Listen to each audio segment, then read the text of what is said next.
Welcome to the lesson on graphing a line when given an equation in slope-intercept form.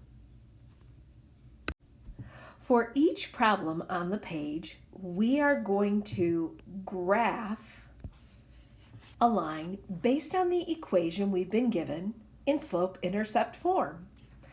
We know the slope in any slope-intercept form equation indicates the rise and the run. And of course, the constant is your b-value.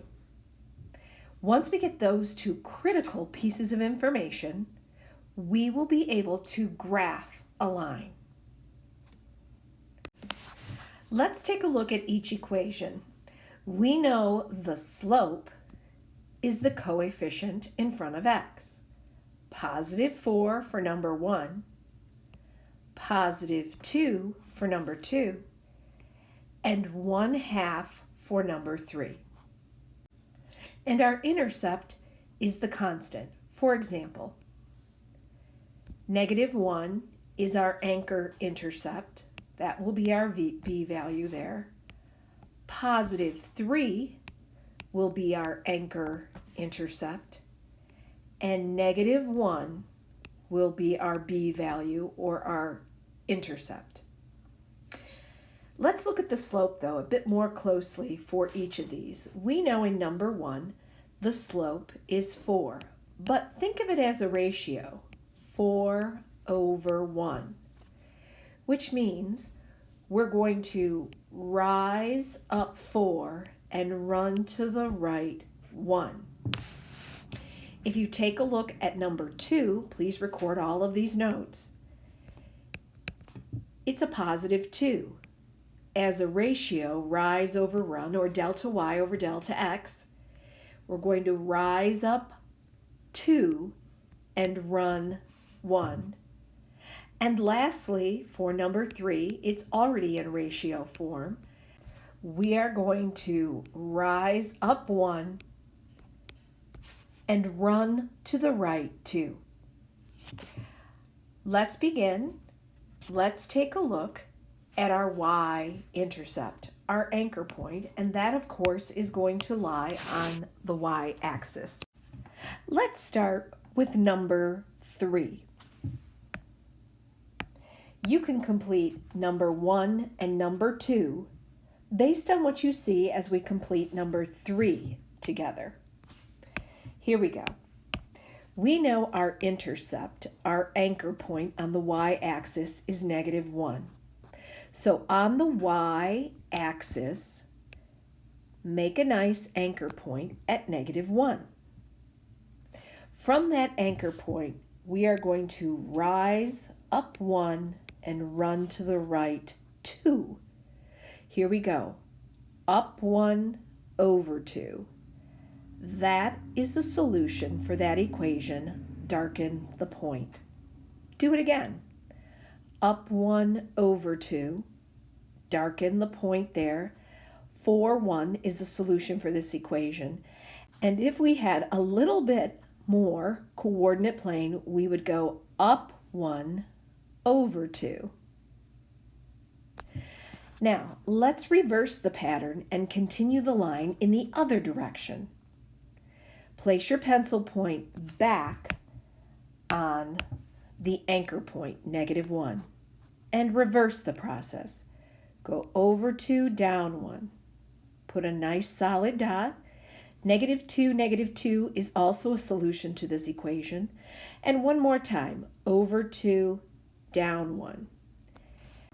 Grab a ruler and connect up all the points. Make a nice sweeping line, and on each end of your line, place arrowheads, because we know the solutions go on and on forever. The final touch to this line of solutions, write the equation above or below to label the line. You're done. Once again, a nice straight connection with arrowheads at each end, and label with the equation. Go ahead and try number 1 and number 2. For number 1, your anchor point will be here at -1. And for number 2, your anchor point will be here at +3. Once you run out of coordinate plane in one direction, finish the pattern going in the other direction. Let's start number 1 together. In this case, with your anchor point, put your pencil on -1. Go up 4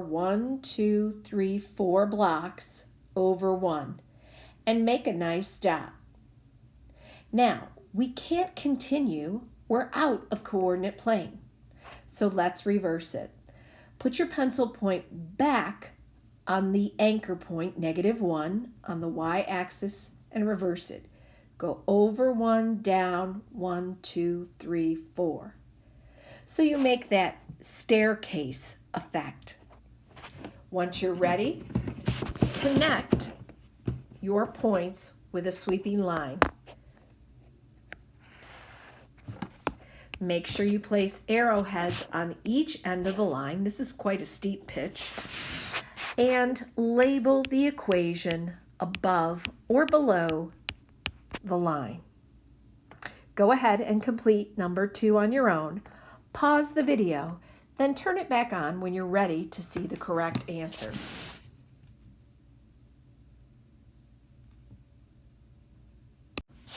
Your line should have done this.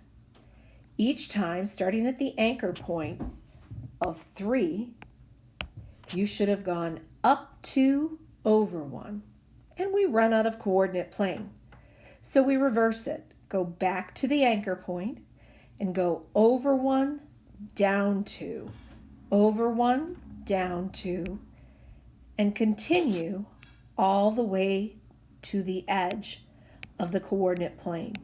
You can see the solutions for this particular equation are lining up quite nicely.